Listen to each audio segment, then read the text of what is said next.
Nisy ona fietsiketsehana androany teny Ankatso teny satria tia nidina andalambe ireo mpianatry ny université n'Antananarivo io maraina io. Voabanana ny lalana nisy ny torabato. Niezaka nanaparitaka ireo mpanao fietsiketsehana ny mpitandro ny filaminana raikitra tao anatin'izay ny fifandonana teo amin'ny mpianatra sy ny mpitandro ny filaminana. Araka ny nambaran'ny solotenan'ireo mpianatra dia mitaky ny fanomezana ny vatsim-pianarana 5 volana izy ireo, tahaka izay ihany koa ny fampitaovana fa tsy 3 volana fotsiny araka ny namoahany ministera fampianarana ambony sy ny fikarohana siansa azy. Isan'ny vohitra nandritra fitakiana ihany koa ny ampiakarana ny vatsim-pianarana mba hifanaraka amin'ny vidim-piainana amin'izao fotoana izao. Alohan'ny fisokafan'ny fampielezan-kevitra dia nomeny vaomera mahaleotena amin'ny sanany fifidianana na ny CENI 10 minitra avy mandeha amin'ny haino maranjam-panjakana ny TVM sy ny RNM ireo kandida ho solombavamboaka mialohan'ny fampielezan-kevitra. Koa satria tsy mbola misokatra moa ny vanim-potoana fampielezan-kevitra mialoha io fotoana io dia tsy mbola azo ireo kandida atao ny manentana ny mponina hifidy azy ao anatin'ity horonan-tsary voalohany ity. Any amin'ny vaomera mahaleotena mikarakara ny fifidianana izay mandritra ny fandarana mikasika ny fifidianana any amin'ny haino-maranjam-panjakana moa no andefasana an'izany rakitsary izany.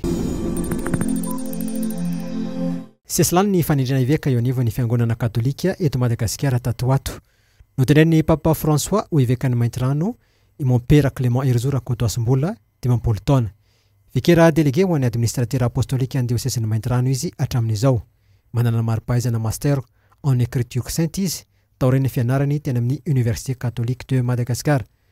Taoren'ny fanamasinana azy ho pretra ny taona 2024 dia maro ireo ndraikitra izay nosaniny teo ny fitantanana ny lycée Saint-Michel tao Ankazomoritra. Nanomboka ny taona 2024 izy no niasa tao amin'ny diocèse-ny Maintirano ary nisanany ndraikitry ny curé tao Antsalova, vikera généraly ary vikera délégué ho an'ny administrateur apostolika izao voatendry eveka eo anivon'ity diocèse ity izao. Tafekatra amin'ny ampahivadalana amin'ny fifaninanana ady hevitra ny tournoi de débat interuniversitaire de l'AE ny ekipan'ny Université catholique de Madagascar. Isa 920 no ny 220 nandavony Université Paris 1 Panthéon-Sorbonne ny La France. Tapitra treo kosa ny di ho an'ny ekipan'ny Université n'Antananarivo rehefa resy ny Université catholique de Lille teo amin'ny ampavalondalana tamin'ny isa 120 noho ny 570 izy ireo.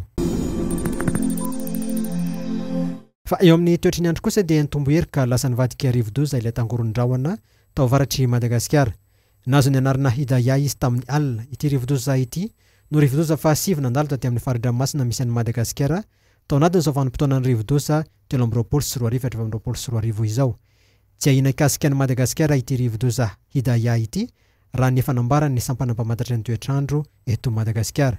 Ny tangoron-nosy Atsy Comore sy ny nosy Aldabra ao Seychelles no everina fa ahazo oram-be entin'ity rivo-doza Hidaya ity.